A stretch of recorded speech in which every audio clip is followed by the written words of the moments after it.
اپنے آپ پہ خرچ کیا جائے، اپنے اڑوس پڑوس میں، اقربا اور اسی طرح غریبوں میں گوشت تقسیم کی جائے، تو یہ تعلق ہے رب کے ساتھ، اور اس تعلق کو یوں ہی نبھانا چاہیے۔ اس تعلق کو نبھاتے وقت اور چیزوں کو ملحوظ خاطر لانا یہ رب کے ساتھ تعلق کے منافی ہے۔ جس طرح کہ ہم اپنے والدین کے ساتھ تعلق نبھاتے وقت اپنی بیوی کے تعلق کو لے کر کے سوال نہیں کرتے، بیوی کے ساتھ اپنے تعلق کو نبھاتے وقت، تعلق کا اظہار کرتے وقت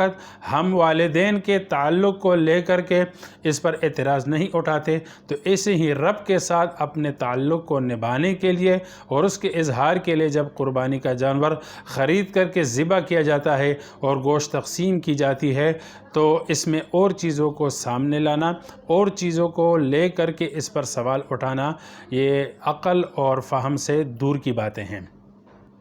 تو پوری بات کا خلاصہ یہ ہوا کہ ایک تو اسلامی عبادات خصوصاً قربانی کے فلسفے کو سمجھا جائے کہ وہ ایک تعلق کا اظہار ہے۔ جس طرح دوسری گزارش یہ ہے کہ یہ سوال اسلام پر تب ہوتا کہ قربانی کا جانور خرید کر رقم ضائع کر دی جاتی ہے، کہ اسلام میں کوئی ایسا نظام نہ ہوتا کہ سال بھر غریبوں کی مدد نہ کی جاتی، جبکہ اسلام میں ہمارے پاس زکوٰۃ کا نظام ہے، عشر کا نظام ہے، زمینوں اور پلوں اور باغات میں عشر یعنی 10واں حصہ نکالا جاتا ہے، وہ بھی پورا سال جب بھی فصل آتی ہے، جب بھی پل کاٹے جاتے ہیں، اتارے جاتے ہیں، تو غریبوں میں اس کا ایک حصہ تقسیم کیا جاتا ہے۔ اسی طرح غلوں میں، گندم میں، جو میں اور دوسری اناج میں جب فصل کٹتی ہے تو سال بھر کسی بھی موسم میں کوئی بھی فصل ہو تو اس فصل کو کاٹ کر کے ایک حصہ غریبوں میں تقسیم کیا جاتا ہے۔ اور فرض زکوٰۃ اور واجب صدقات کے علاوہ اسلام میں غریبوں اور ناداروں، یتیموں، بیواؤں، اڑوس پڑوس، آس پاس اقربا پروری کی خاطر اور اسی طرح غریبوں پر اللہ کے لیے تبرعات اور اس طرح نفلی صدقات دینا، کسی کا تعاون کرنا، کسی ضرورت مند اور حاجت مند کی ضرورت کو پورا کرنا، اس کی باقاعدہ اسلام میں ترغیب موجود ہے۔ اگر یہ چیزیں نہ ہوتی اور اگر اسلام میں بے سہاروں کے لیے کوئی نظام نہ ہوتا تو تب سال بھر میں ایک دن قربانی کا آتا تو یہ سوال کیا جا سکتا تھا کہ جانور کاٹنے کے بجائے یہ رقم غریبوں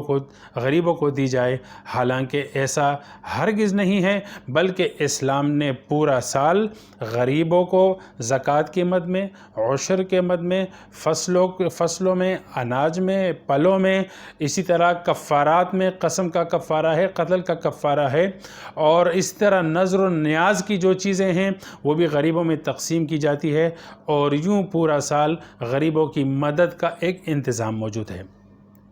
یہ ایک فلسفیانہ یا عقلی باتیں محض الفاظ اور کلمات کی حد تک نہیں ہے، بلکہ حضرت عمر بن عبدالعزیز رحمۃ اللہ تعالیٰ علیہ کے دور میں جب زکوٰۃ اور صدقات کا ایک مرتب نظام عملی طور پر مسلمان نبھا رہے تھے، پورا کر رہے تھے، تو وہ دور بھی تاریخ نے دیکھا، وہ وقت بھی تاریخ نے دیکھا کہ پوری ریاست میں زکوٰۃ لینے والا کوئی مستحق نہیں ہے، یہاں تک کہ زکوٰۃ کی مد میں اناج کو اکٹھا کر کے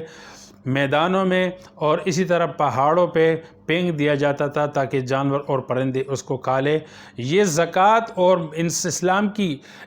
کی اس مالی نظام کی برکتیں تھی جو دنیا اور تاریخ نے دیکھ لی تھی کہ جب مسلمان عملی طور پر اس پر صحیح طریقے سے عمل پیراتے تو پوری اسلامی ریاست میں کوئی ایک غریب ایسا نہیں جو ہاتھ بڑھا کر کے زکوٰۃ وصول کرے۔ تیسری بات یہ ہے کہ قربانی کے دنوں میں جو پیسہ ہے اس کی جو رننگ ہے، ایک پیسے کی ایک سرکولیشن ہوتی ہے، اس نظام کو اگر دیکھا جائے تو اس میں پیسہ صدقہ کرنے سے غریبوں کا اور پورے ملک و قوم کا، پوری ملت کا زیادہ فائدہ ہے، اس لیے کہ وہ غریب دیہاتی آدمی جو سال بھر اپنے جانور کو پالتا ہے اور اس پہ خرچہ کرتا ہے، اس کو چارہ کھلاتا ہے، اس کی خدمت کرتا ہے، تو وہ جانور بیچ کر کے اپنی محنت کا صلہ پاتا ہے اور اس پر کچھ نفع کما لیتا ہے۔ پھر اس جانور کو گاڑی میں ڈال کر منڈیوں کی طرف اس کو منتقل کیا جاتا ہے، تو گاڑی اور ٹرانسپورٹ کا ایک سلسلہ چل رہا ہوتا ہے، اس میں ڈرائیور اور حضرات کو بھی مل جاتا ہے، جو تیل بھرنے والے پمپس ہوتے ہیں ان کو بھی مل جاتا ہے، اور جو ٹول ٹیکس ہوتے ہیں اس مد میں بھی ٹیکس وصول کر کے بیت المال میں، سرکاری خزانے میں وہ رقم جاتی ہے جو عام رفاہی کاموں میں غریبوں پر تقسیم کی جاتی ہے۔ اسی طرح جانور پالنے والے جو خادمین ہوتے، خدمت گزار ہوتے ہیں، ان کو بھی اپنی محنتانہ اپنی مزدوری مل جاتی ہے۔ ایسے ہی ہمیں اپنی اس قربانی کے دنوں میں ہمیں وہ لوگ بھی نظر آتے ہیں جو پورے سال محنت مزدوری کی خاطر وہ گھومتے ہیں، ان کو کہیں پر کام کرنے کا موقع نہیں ملتا، اپنے بچوں کا پیٹ پالنے کے لیے ان کو مزدوری نہیں ملتی، لیکن وہ ان دنوں میں چارہ، اسی طرح گھاس پھوس اور بھوسے کے عارضی کاروبار کھول دیتے ہیں۔ ایسے ہی وہ لوگ جن کو پورے سال کوئی کاروبار اور مزدوری اور اسی طرح محنت مزدوری اور کمانے کا موقع میسر نہیں ہوتا، وہ عارضی طور پر قصائی کا کام کرتے ہیں۔ ایک جانور کاٹ کر وہ ہزاروں روپے کما لیتے ہیں۔ چمڑے سکھانے کا ایک الگ کاروبار ہے، پھر یہ چمڑے سکھا کر کے فیکٹری میں جاتے ہیں، اس کو سکھا کر کے اس سے جوتے بنتے ہیں۔ تو یہ ایک منی سرکولیشن ہے، اور اسلامی اس ایک فریضے کی برکت سے لاکھوں نہیں کروڑوں نہیں بلکہ کھربوں کا کاروبار ہوتا ہے، اور ان لوگوں کو بھی کچھ نہ کچھ مل جاتا ہے جو کہ پورا سال اپنی محنت مزدوری کے لیے در بدر پھرتے ہیں۔ تو یہ اسلامی ایک فریضہ ہے، اور اس کی برکت سے اسلامی ممالک میں بلکہ غیر مسلم ممالک میں جو امپورٹ اور ایکسپورٹ اور اسی طرح نقل و حرکت کا جو نظام ہے، یہ پیسہ چل رہا ہوتا ہے، سرکولیشن ہوتی ہے اس پیسے کی، تو یوں ایک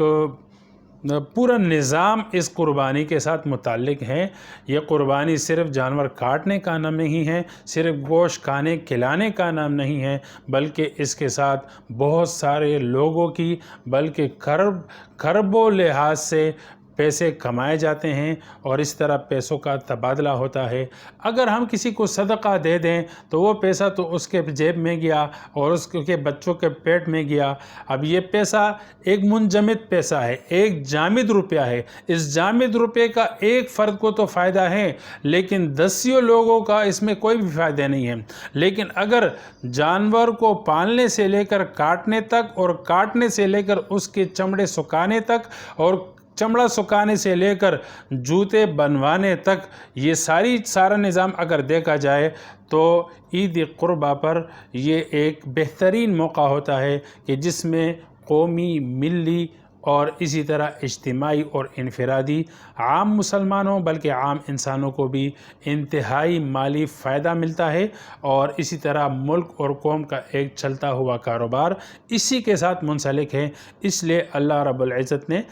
غنی اور مالدار مسلمانوں کو قربانی کا حکم دیا۔ اللہ تعالی ہم اور آپ کو سمجھ اور فہم کی توفیق عنایت فرمائے۔ وآخر دعوانا ان الحمدللہ رب العالمین۔